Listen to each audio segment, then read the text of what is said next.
حضرت ابو طالب نے تاریخ کے سارے تیر اپنے سینے پہ لے لیے لیکن نبوت کو محفوظ. جناب محمد بن حنفیہ نے تاریخ کے تیر سینے پہ لیے, امامت کو محفوظ کر. چوتھے امام بھی محفوظ, پانچویں بھی محفوظ. کہ امام تو یہ ہے ہی نہیں.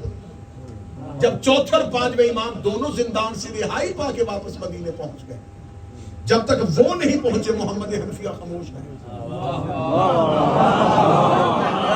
حکمت سمجھیے گا, تدبر سمجھیے گا, تاکہ میں آپ کو آپ کے امام کی بارگاہ تکلیف. جو ہی یہ دو امام مدینے پہنچے, اب آ گیا حج کا دور.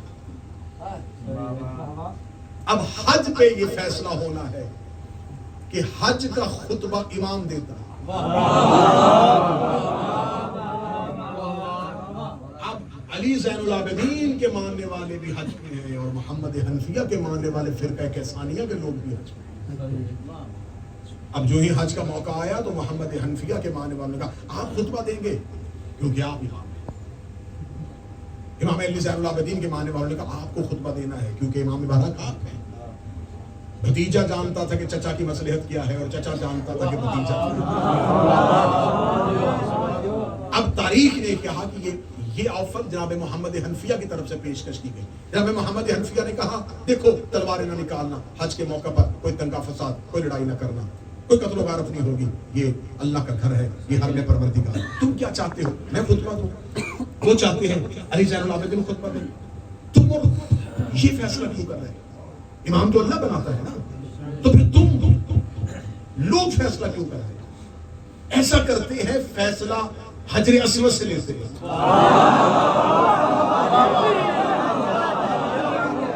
یہ موقع تھا محمد حنفیہ کے لیے کہ اب بتائیں کہ امام برحق کون ہے. پوری کی پوری امت کٹھی ہے. جناب محمد حنفیہ نے کہا فیصلہ میں نہیں کروں گا, فیصلہ حجر اسود کرے گا. میں بھی سلام کرتا ہوں, میرا بھتیجا بھی سلام کرے, وہ جس کے سلام کا جواب دے دے. جناب محمد حنفیہ نے حجر اسود کو سلام کیا, حجر اسود پتھر ہی رہا. علی زین العابدین کے بھی لب ہلے تھے, یہ پتھر نے ہلنا شروع کیا.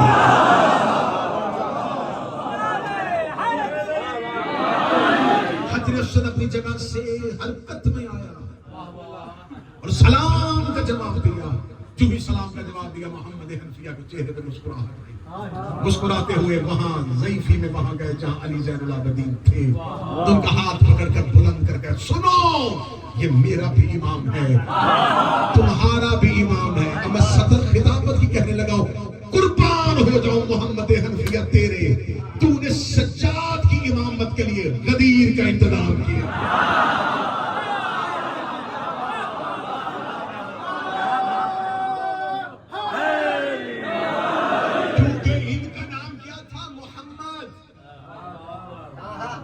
وہ کون تھے؟ ہر دور کے علی کا اعلان, ہر دور کا محمد کا.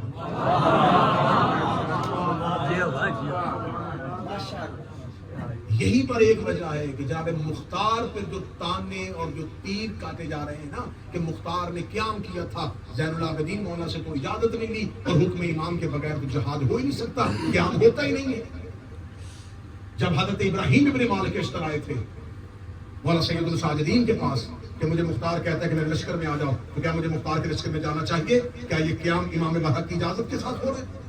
اگر مولا سجاد یہ کہتے کہ یہ قیام میں کروا رہا ہوں تو لشکر یزید پھر ٹوٹ پڑنا کہ سجاد قیام کروا رہے ہیں. سجاد نے یزید کی حکومت کے خلاف قیام کروا.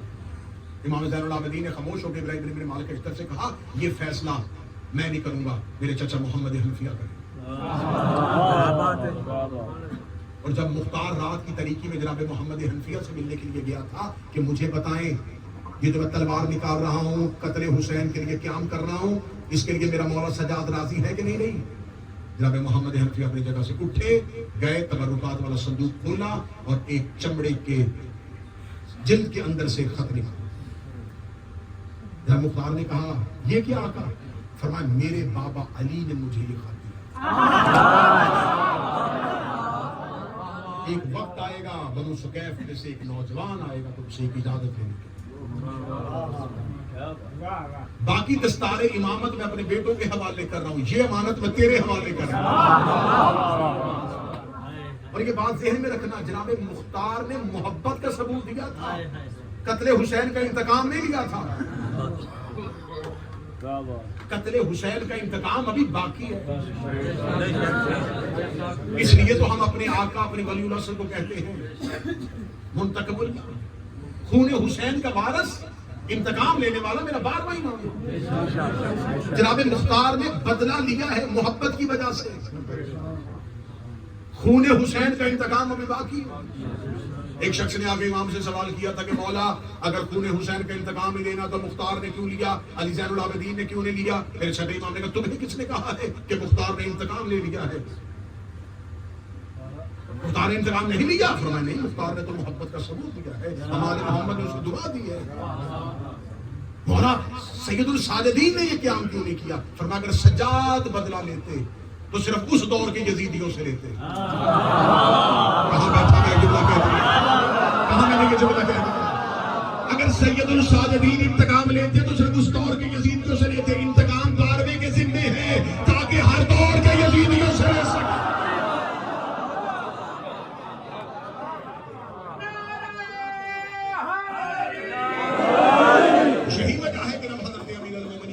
صحابی کو معاویہ بن ابو سفیان شام میں قید کروا کے چھڑیوں کے ساتھ مروا رہا تھا۔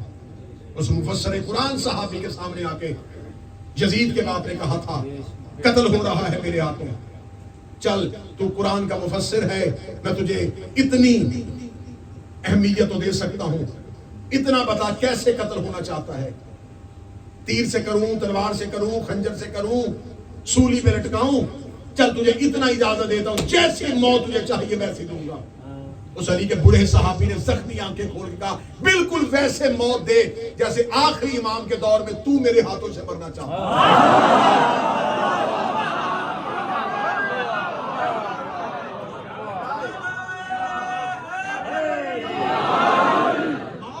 تو مجھے نہیں دے رہا، تو خود کو دے رہا۔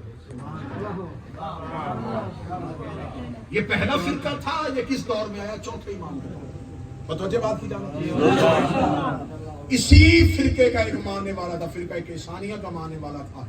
عرب کے لوگ اسے بہت جانتے، طلاب نجف، اگر طلاب بیٹھے ہیں تو وہ جائے بھی آقا حمیری بہت بڑا شاعر تھا، عربوں میں آج بھی اس کی شاعری آتی۔ یہ فرقہ کیسانیہ کا تھا، یہ محمد حنفیہ کی امامت کا قائل۔ چوتھے امام کا دور اس نے محمد حنفیہ کی امامت تھی، 5ویں امام کا دور اس نے کہا محمد حنفیہ امام ہے، 6ویں امام کا دور آ گیا۔ لکھتا بہت اچھا تھا، شاعر بڑا کمال تھا، قصیدہ بڑا اچھا لکھتا تھا۔ ایک شخص نے امام صادق کے دربار میں کھڑے ہو کے حمیری کا قصیدہ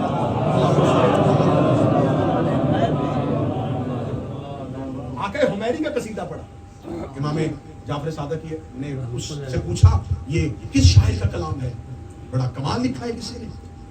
بولا یہ سید الحمیری کا کلام ہے۔ امام فرمایا اس کافر کا؟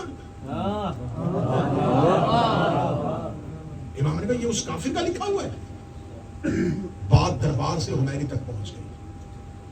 رسول کے بیٹے نے تجھے بھرے دربار میں کافر کہا۔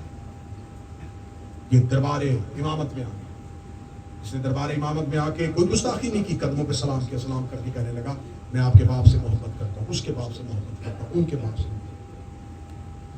اب یہ جملہ نہیں ہے، یہ واقعہ نہیں ہے، یہ نصیحت ہے، اسے ذہن نشین کیجیے گا، یہ نصیحت کو سنیے گا۔ میں آپ کے پورے خاندان سے محبت کرتا ہوں اور آپ نے بھرے دربار میں مجھے کافر کہا۔ امام نے کہا اگر تو ہم سے محبت کرتا ہے تو تو میرے جد زین العابدین کی امامت کا قائل کیوں نہیں؟ جملہ سنیے گا، جملہ میں بڑا لپیٹ کے کہنے لگا ہوں، مجبوری میں کہنے لگا ہوں، لیکن جملے کو وصول کر لیجئے گا۔ امام نے فرمایا ہم سے محبت کرنے کے لیے صرف محبت کافی نہیں، ہمیں حق کا امام ماننا کافی۔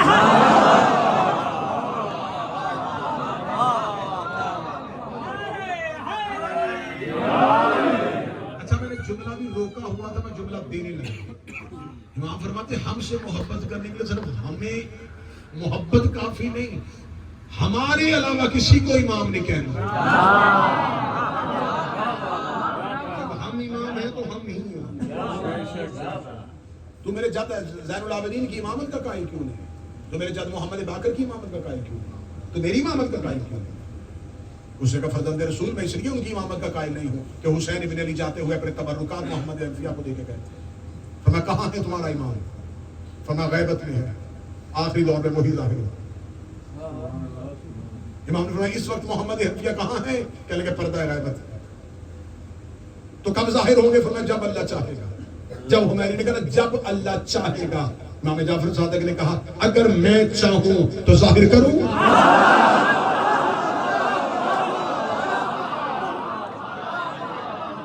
تو نے ابھی کہا جب اللہ چاہے، جب اللہ چاہے. تو اللہ تو اپنے اختیار امام کو دیتا نا. اگر میں چاہوں کروں ظاہر. ہماری کا ہاتھ پکڑا، جنت البقیع میں گئے. محمد حنفیہ کی قبر پہ جا کے امام نے قبر پہ ہاتھ رکھا. قبر پہ ہاتھ رکھنا تھا. محمد حنفیہ کی قبر پھٹی، باہر آئے، اپنے سر سے غبار کو صاف کر کہا السلام علیکہ یا حجت اللہ. اے اللہ کی حجت تجھ پر میرا سلام. اے حجت کے بیٹے تجھ پر میرا سلام. اے حجت کے باپ تجھ پر میرا سلام. وہیں پہ کھڑے ہوئے آقا ہماری نے قصیدے کا اگلا شعر پڑھا. شکر ہے جعفر تیرا آج سے میں جعفری ہو گیا. چوتھے امام کا دور میں پہلا فرقہ وجود میں آیا. ان کو کوئی فائدہ نہیں ہوا محبت کا، اس لیے کہ امام حق پر نہیں تھا. جو امام منصوص من اللہ تھا اسے امام نہیں مانا، کوئی محبت کا فائدہ نہیں. اس کے بعد اگلا فرقہ وجود آیا اسی سے اگلے امام کے دور میں. پانچویں امام کے دور میں پھر ایک فرقہ وجود میں، جنہوں نے جناب محمد باقر کی امامت کی بجائے جناب زید کو امام مانا، جسے فرقہ زیدیہ. زیدی نہیں، زیدی تو نسل سادات ہے. چوتھے امام زیدی اور زیدیہ میں فرق ہے. زیدیہ فرقہ ہے، زیدی نسل ہے. زیدیہ وہ فرقہ جنہوں نے امام زین العابدین کے بیٹے زید بن علی کی امامت کا.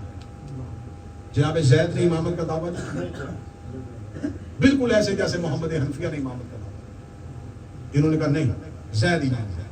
محمد باقر کو امام نہیں مانا، زید کو امام مانا. تاریخ میں آج بھی انہیں گمراہ کہا جاتا ہے، اس لیے امام ٹھیک نہیں تھا. اس فرقے نے کیا بھی کیا، انہوں نے قتل حسین کا انتقام لینے کی بھی کوشش کی، لیکن اسے ہر دور کے امام نے جھٹلا دیا، اس وجہ سے کہ انہوں نے منصوص من اللہ کو امام نہیں مانا. اس کے بعد اگلے امام کا دور آیا تو پھر ایک جھوٹا فرقہ بن گیا، جنہوں نے چھٹے امام کے دور میں، چوتھے امام کے دور میں ایک فرقہ کسانیہ، پانچویں امام کے دور میں ایک فرقہ زیدیہ، چھٹے امام کے دور میں ایک فرقہ جنہوں نے امام جعفر صادق کے بڑے بیٹے اسماعیل کی امامت کا اعلان کیا، جنہیں کہا جاتا ہے اسماعیل. اور یہ فرقہ آج بھی کثرت کے ساتھ ہے. انہوں نے پوری دنیا میں راج بھی کیا ہے. خلافت عثمانیہ کا پورا دور اسی فرقے کے لوگوں کو تھا، لیکن آج بھی انہیں حق پہ نہیں سمجھا جاتا کیونکہ انہوں نے حق کے امام کی امامت کا انکار کیا. حضرت اسماعیل امام جعفر صادق کی زندگی میں امام جعفر صادق کا بیٹا دنیا سے چلا گیا. آج بھی مذہب جعفریہ میں فقہ میں یہ شرط پائی جاتی ہے کہ آپ گھر سے جنازہ لے کے نکلتے ہیں تو جنازہ گاہ تک جاتے ہوئے 3 جگہوں پہ جنازے کو روکا جاتا ہے. اسے رکھیں، کفن ہٹائیں، لوگوں کو ایک دفعہ دکھائیں، پھر اٹھائیں، پھر رکھیں، پھر سانس لیں. یہ 3 سانس کہاں سے شروع ہوئے تھے؟ یہ جناب اسماعیل کا جنازہ جب امام جعفر صادق لے کے جا رہے تھے تو 3 جگہوں پہ جنازہ رکوایا تھا تاکہ لوگوں کو پتا چلے کہ اسماعیل مر چکے ہیں. کیونکہ اس دور میں فقہ بن رہی تھی، امام جعفر صادق جو کرتے تھے وہ فقہ بن جاتی تھی. جناب اسماعیل نے امامت کا نہیں اعلان کیا، لیکن لوگوں نے اسماعیل کو امام. اچھا، امام جعفر صادق کا دور اس لیے بھی زیادہ مشکل ہے کہ اس دور میں ان کے بعد لوگوں نے ان کے بیٹے کو امام کہہ دیا اور ان کے ہوتے ہوئے ہی امت نے اپنا امام بنا لیا. پہلا امام نعمان ابن ثابت، جسے ابو حنیفہ کے نام سے یاد کیا، یہ وہ امام تھا جو امام جعفر صادق کے دور میں امام بن گیا. یہ سامنے سے بازار میں آ رہا تھا، ادھر سے امام گزرے تو امام کے ہاتھ میں ایک عصا تھا.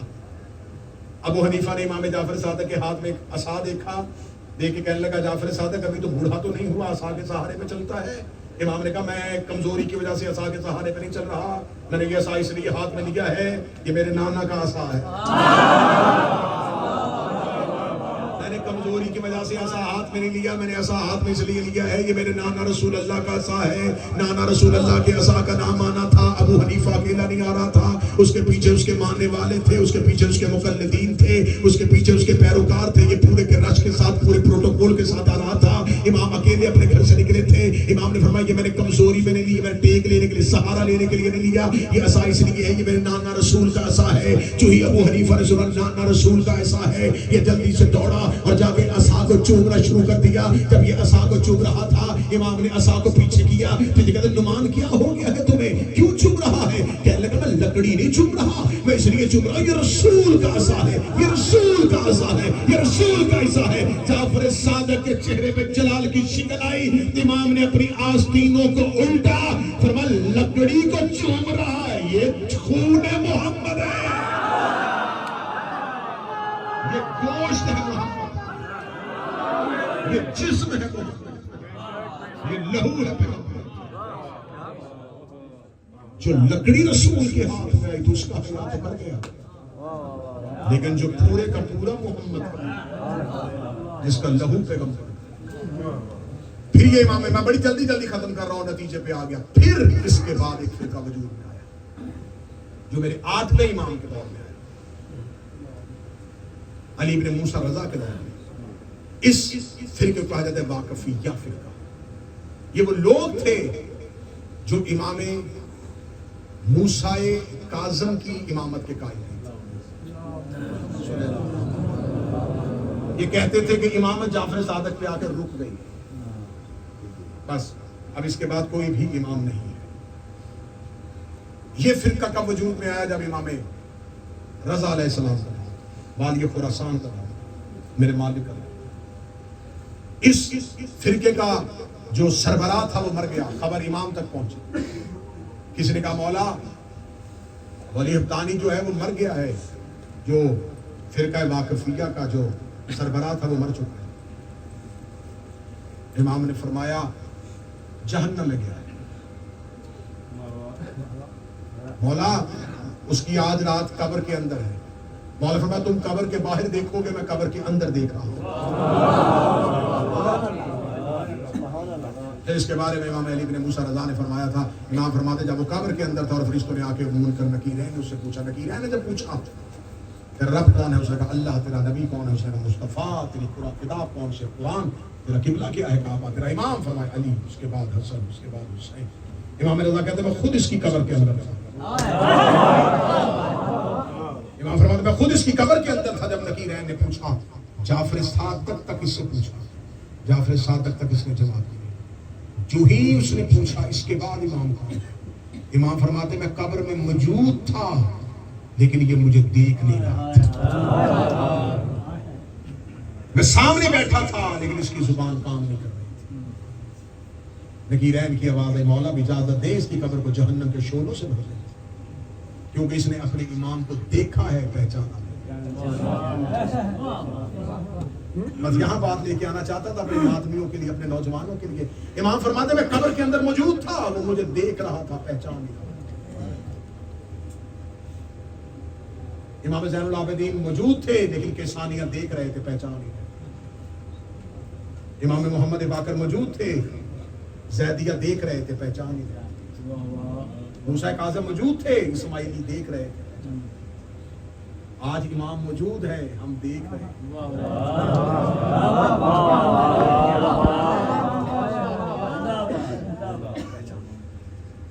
شرط معرفت، آخری امام کے آنے سے پہلے 20 لوگ امامت کا دعویٰ کریں گے، اور کوئی عام لوگ دعویٰ نہیں کریں گے، اتنے اہم لوگ دعویٰ کریں گے کہ لوگوں کو ان پر یقین ہو جائے گا کہ یہی امام ہے۔ اور ظہور کی کتابیں کہتی ہیں ان میں سے 13 کا تعلق سادات کے ساتھ ہوا۔ ایک متقی پرہیزگار نسل سادات میں سے ایک دعویٰ کر دے کہ میں امام مہدی ہوں، اب یہاں پر چھان جو ہے وہ بریک ہوگا، اب یہاں پر چھان بریک ہوگا۔ جس کے پاس معرفت ہوگی امام کی، جتنے مرضی جھوٹے امام پرہیزگاری کے روپ میں بھی آ جائیں، وہ انکار کرے گا۔ جس کے پاس کوئی معرفت ہی نہیں ہے، جس کو کوئی پتہ ہی نہیں ہے، میں اس کی چھوٹی سی مثال دیتا ہوں بڑی جلدی کر.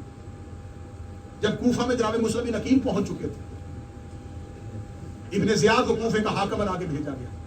یہ بصرہ سے رات کی طریقی میں کوفہ پہنچا. اسے پتا تھا کہ مسلم کوفہ کے اندر موجود ہے.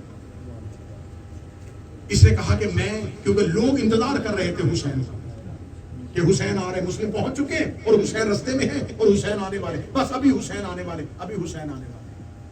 کوفہ والے روزانہ چھتوں پہ جا کے کہتے تھے الجل الجل الجل,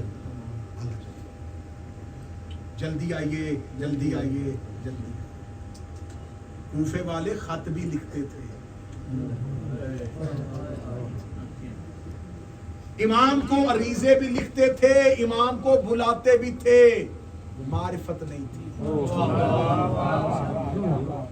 رات کی طریقی میں ابن زیاد کوفے کے باہر پہنچا. اس نے کہا کیسے پتا چلے کہ کتنے لوگ حسین کا انتظار کر رہے ہیں.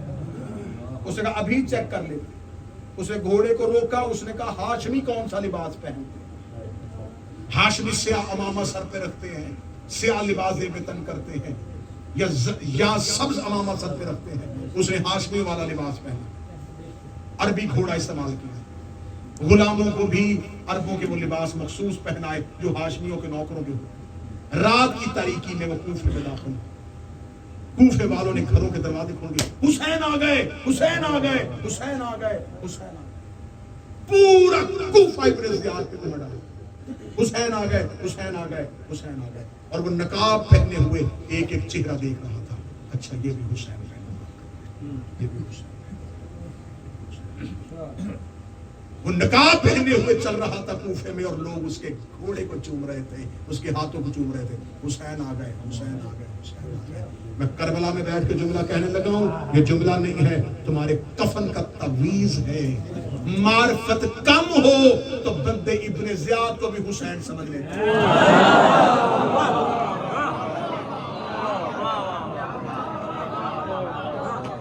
معرفت کم ہو تو لوگ ابن زیاد کو امام سمجھتے. ان کے پاس کوئی کسوٹی نہیں تھی, ان کے پاس کوئی معیار ہی نہیں تھا. ہاں جن کے پاس معیار تھا وہ بھی میں بتا دیتا ہوں. جب کوفے کی گلیوں میں شور ہوا, کنیز نے دروازہ کھولا, حسین آ گئے. وہ دوڑی, اس کی مالکن بھی علی والی تھی, حسین کی کنیز تھی. اس نے کہا مالکن, حسین آ گئے. مالکن جلدی سے آئی, چادر لی, دروازہ کھولا, یوں دیکھا, کہا حسین نہیں.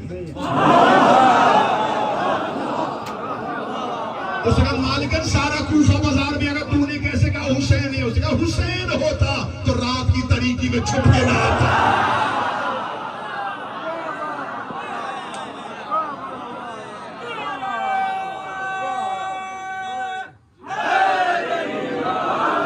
مصطفیٰ کا بیٹا ہے جو مکہ کے باہر رات کے وقت پہنچا تھا, لیکن اس لیے رک گیا تھا کہ مکہ کے لوگ سو رہے ہیں. صبح کا سورج طلوع ہوگا تو پھر میں مکہ میں داخل. اس کے پاس معرفت تھی کہ امام کی صفتیں کیا ہوتی ہیں. یہ امام ہی نہیں ہے. امام حسین ہوتا تو یہ رات کی کوفے کے ایک شخص کو بلایا گیا تھا, حسین آ گئے. اس نے چھت سے آ کے دیکھا, اس نے کہا حسین, یہ چور ہے. اس نے کہا تو نے کبھی پہلے دیکھا حسین؟ اس نے کہا کبھی حسین سے ملا ہی نہیں. اس نے کہا تو نے کیسے پہچانا یہ حسین؟ اس نے کہا حسین ہوتا تو آگے عباس ہوتا.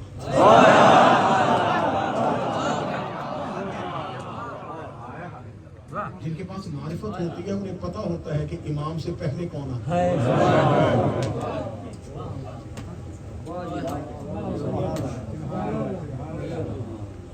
12 اماموں میں سے سب سے مشکل دور ہے اس امام کے بارے ہے بھی اور نہیں.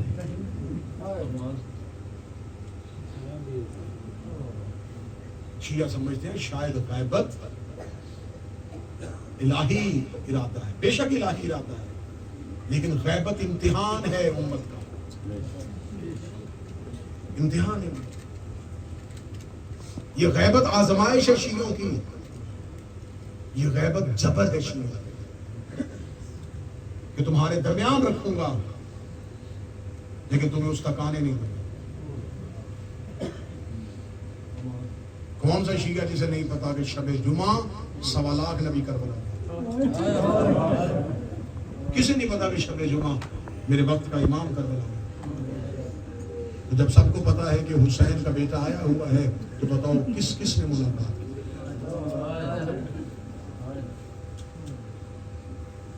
کس نے حرم میں جا کے امام کو ڈھونڈا؟ ہم حرم امام کو تب ڈھونڈے اگر ہمارے ذہن سے ہماری خواہشات ختم. ہمیں حسین سے حسین کی ضرورت نہیں ہے، ہمیں حسین سے اپنی ضرورت ہے. ہم حسین سے حسین کے لیے ملنے نہیں آتے، ہم حسین سے اپنے لیے ملتے. ہمیں حسین سے وہ چاہیے جو ہماری ضرورت ہے. کربلا چھیننے کا نام نہیں، دینے کا نام. میں بات کھولنا نہیں چاہتا، میں اشارہ دوں گا. کربلا لوٹنے کا نام نہیں، لٹوانے کا.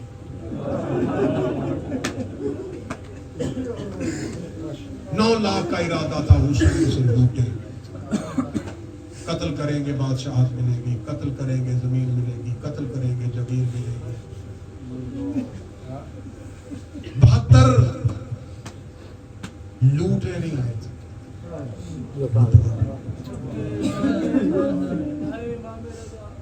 کربلا لینے کا نام نہیں، دینے کا نام.